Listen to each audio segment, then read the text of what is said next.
Welcome back to the demo on exercise 7. In this exercise, you'll reuse the simple pendulum model created in the previous chapter to add 2 more bodies and 3 more joints to create a 4-bar mechanism. In the process of creating this, you'll also investigate the redundant constraints and modify your model to remove them. You'll also use a motion function to measure the torque from a motion driving the model and also plot this. So you can either reuse your model from the previous exercise, which is recommended, or you can open a model which says chapter 7 exercise start and chapter 7 folder, and you can start building your model building process. So go here and select this. So this is where we had stopped in the previous exercise. So let's begin by renaming the points. So let's go to the model browser and expand point folder. So I want to rename point 0 as point A, 1 as point C, and 2 as point B. So now I also want to add 2 more points. So let's go to this option. I'll call it point E. So here I'll change to point E, say OK. And then 1 more point, so that's point F, say OK. So I've created points from point A to point F, which does not have point D. Okay, so now I'll be giving the coordinate values for these hard points that I've created. So for point A, the X coordinate is 921, Y coordinate is 580, and the Z coordinate is 1124. So next for point B, it is parametrically connected to point 0 or point A. So I will delete this parametricity and give specific values for its coordinates. So 918 for the X coordinate, 580 for the Y coordinate, and 1114 for the Z coordinate. Similarly for point C, it is 915, 580, 1104. For point E, the X coordinate is 878, Y coordinate is 580, and the Z coordinate is 1108. For point F, the X coordinate is 878, Y coordinate is 580, and the Z coordinate is 1118.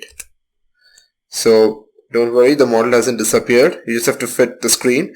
So just click on the graphical user interface and hit F key on your keyboard. This is the shortcut to fit the screen. So you can see your model.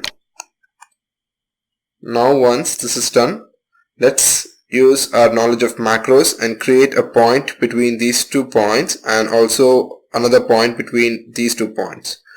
Okay, so let's go to the macro option. So I want to define a macro along a vector. So the first starting point, I will select it as point C, and the second point is point E, which is this point, and I just want 1 point in between these 2, so I'll leave the number of points as 1 and I say create point. So you have a point 3 which is created between these 2 points and which is equidistant from these 2 points. Now similarly, I'll do the same thing and create a point between the point E and point F. So here I will change this to point E and this one to point F, and I say create point. So you got another point between these 2 points which is equidistant from point E and point F. Now I'll be creating 2 more bodies. So I'll go to the body option on the client specific toolbar. I'll create a body 0 and I say apply. and I create a body 1 and I say okay, so the two bodies, body 0 and body 1, they are created. And now I'll click on body 0 and I need to specify its properties. So mass, I'll be randomly giving it as 1 kg, and the inertia properties, just random values, just 4 ones. And let's go to the center of mass coordinate. So I'll put a check mark on this, use the center of mass coordinate system, and then here the origin point I will choose point 3. So body 0 is created at this particular point. So now I will go click on body 1 and I'll specify the properties for body 1. So here again I'll give a random mass and random values for the inertia properties, and center of mass, put a check mark on this, and the point will be 0.4, just this point. So you created a point, so you created a body at 0.3 and also at 0.4. Now let's go ahead and create geometries for the body.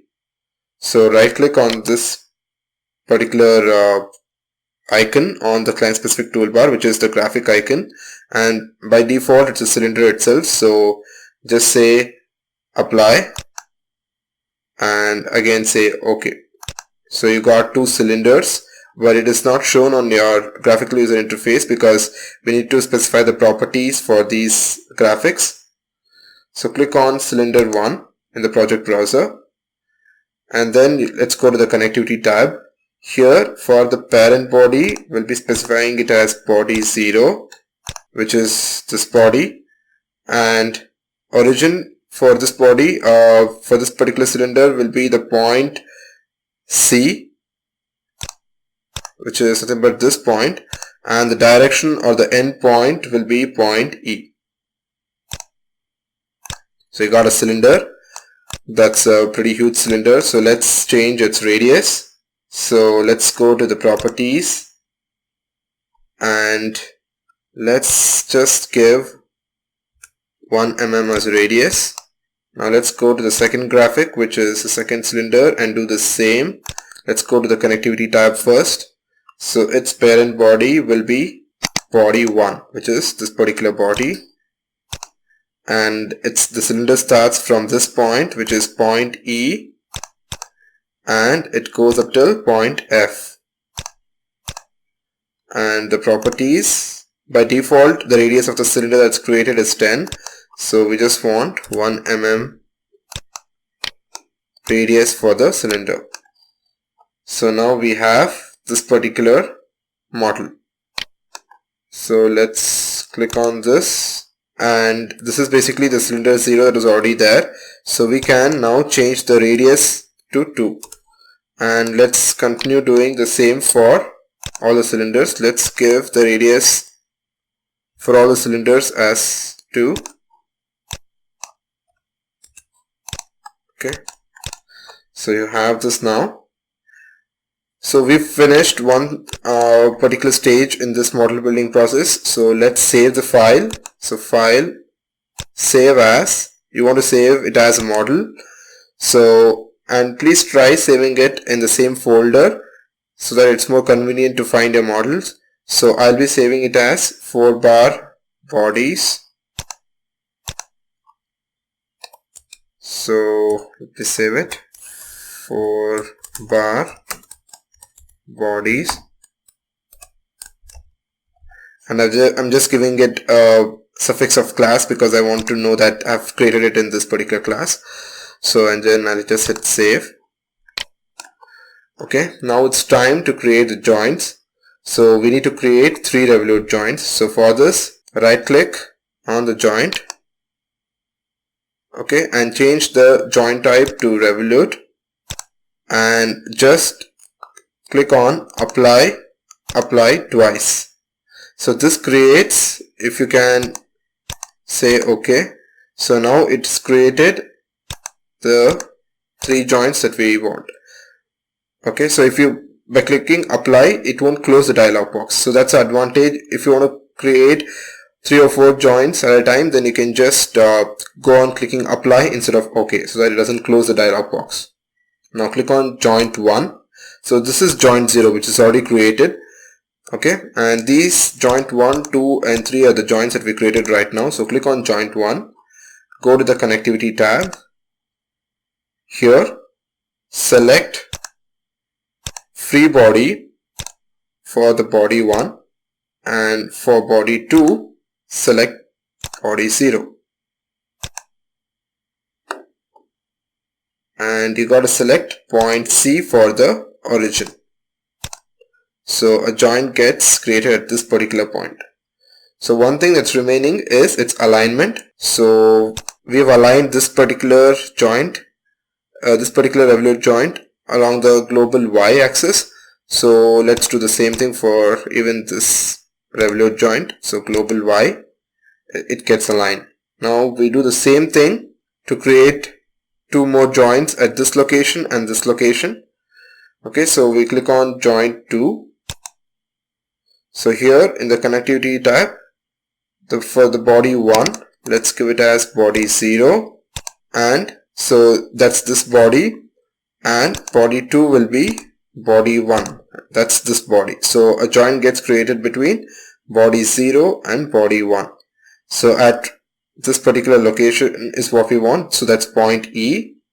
So the origin point is point E, and the alignment axis is the global Y, and say OK. So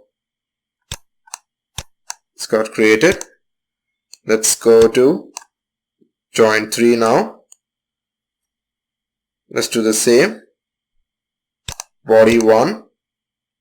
Let's give it as body, select body 1 here for the body 1, and body 2 is the ground body, because we need to create a joint at this location. So between, this is body 1 and the ground body, which is created by default. So we need to create a joint over here, and the origin is going to be point F, and we want it aligned to the global Y axis. Okay, so